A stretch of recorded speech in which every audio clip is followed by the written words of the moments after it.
What if I told you the hardest part of Navy SEAL training isn't the push-ups or the runs or even the freezing cold? It's something almost nobody talks about. For the next 30 days, I trained like a Navy SEAL, not to become one, but to discover what actually makes this training so effective.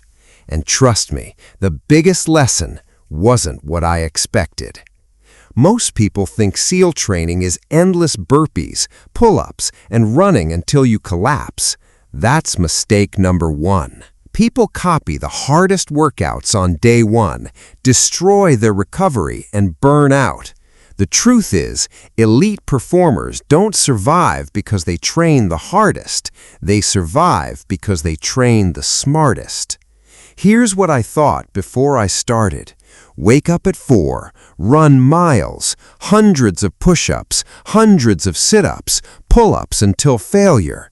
Simple, right? Not even close. The first few days taught me something important.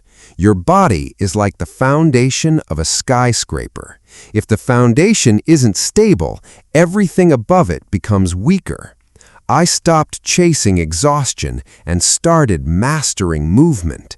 Every rep had a purpose. Every run had a pace.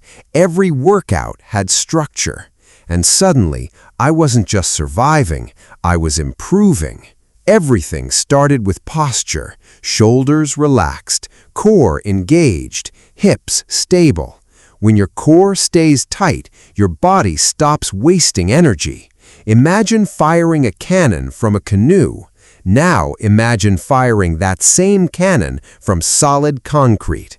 That one adjustment made every movement feel stronger and easier.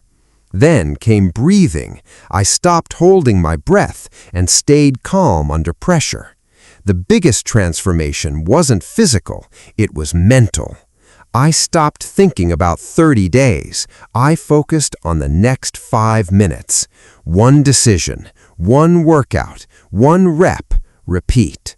So train smarter, build discipline, move with purpose, recover well, stay consistent, because real strength isn't built in one workout, it's built every single day, and this is only the beginning.